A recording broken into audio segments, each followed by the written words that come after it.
Madam, a direct connection can be drawn between the policies of the government and the continuing educational backwardness of Muslims. In both higher education and schooling, Muslims want to get formal education, but because of government apathy and negligence, Muslims drop out of the education system is sooner than children of any other community. The government UDIC data, madam, covers school education, says that Muslim student representation gradually declines from class 6 onwards and reaching its lowest in class 11 and 12. Enrollment percentage of Muslims dropped from 14.42% upper primary, class 6-8 to 10.76% higher education, class 11 and 12.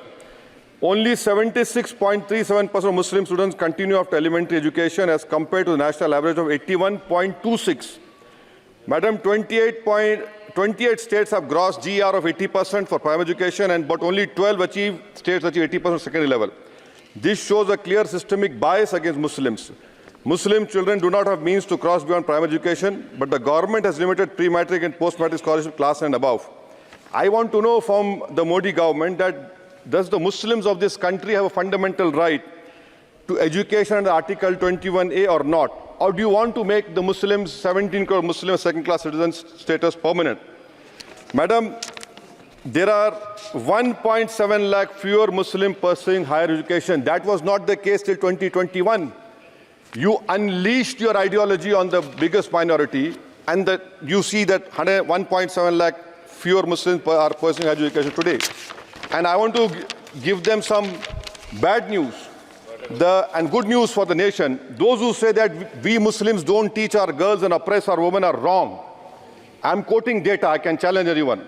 Muslim girls are enrolled at school level higher than boys. The gender parity index for the rest of the population is 0.93, but for Muslims it is 0.99. The sad fact is that these girls and boys are not prevented from educating themselves because of some evil Muslim men, in inverted commas, but because of crushing poverty and absence of government support.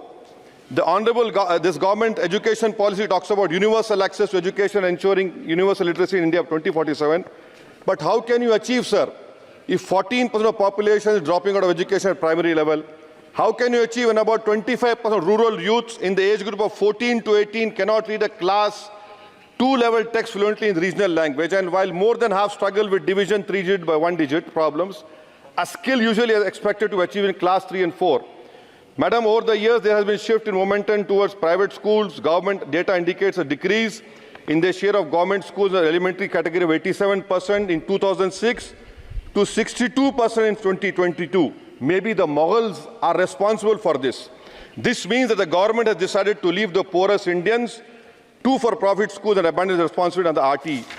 Madam, for Kendriya Vidyalaya, the government has allocated 9,030 crores, Navodaya Vidyalaya 15,800 crores. How is it that you have vacancy of 6,653 in teaching and non-teaching staff? Would you blame Babar for this? I'm sure you'll do that. In Navodaya Vidyalaya, 15,800 crores have been allocated, 4,675 vacancies are there. Sanctioned strength is 34,354. In Navodaya Vidyalaya and Kendriya Vidyalaya, it is 56,703.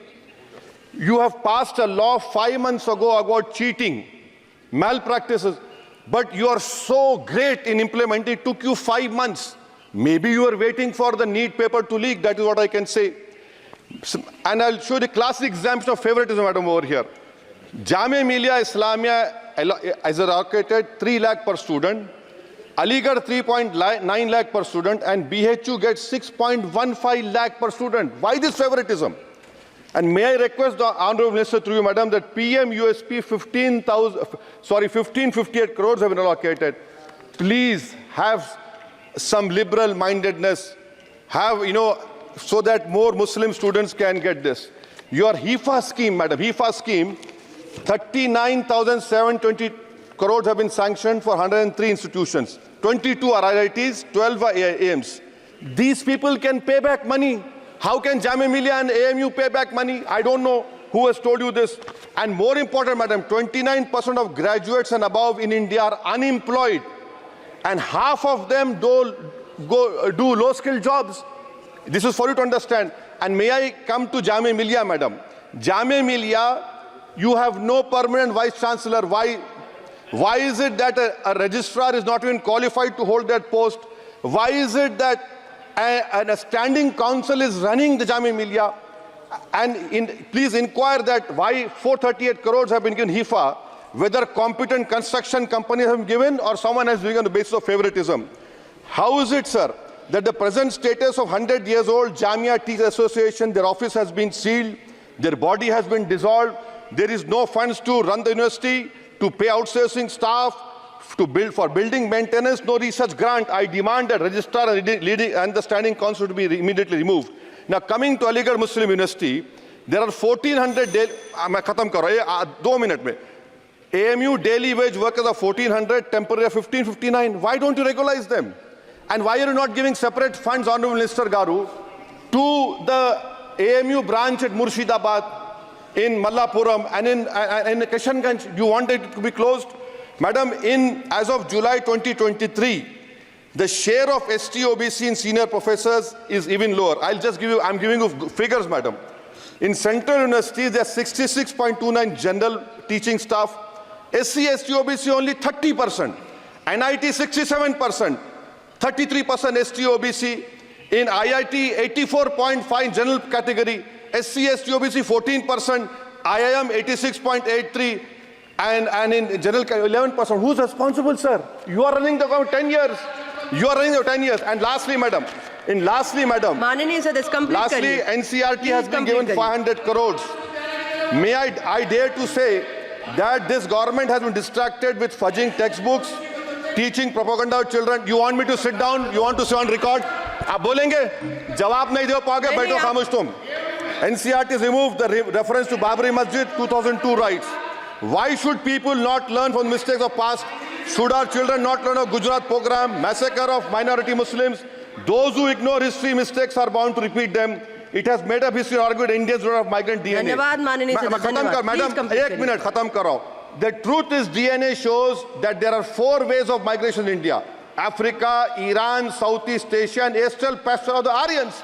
There is scientific consensus on this. May I request the Honourable Minister to you, why do you want to hide the killers of Mahatma Gandhi? Do you want to make Godse a freedom fighter? Let the children know who's a Deshbhakt and why are you trying to protect your organization, ideology organization? Madam, in end, I would appeal to the government to fix your priorities. You need to construct more government schools, improve quality of schooling. You need to make active efforts to reduce dropout rate of Muslims. You have a job cut out for you. Do not waste your time. Do not use school textbooks as battleground for petty ideological quarrels. The future of our children depends on quality of education. May I request the Honourable Minister, concentrate on 14% Muslims. You have the highest dropout rate. This nation, we want it to become Viksit Bharat. But if you keep on unleashing the ideology of hatred, we cannot become Viksit Bharat. Thank you, madam.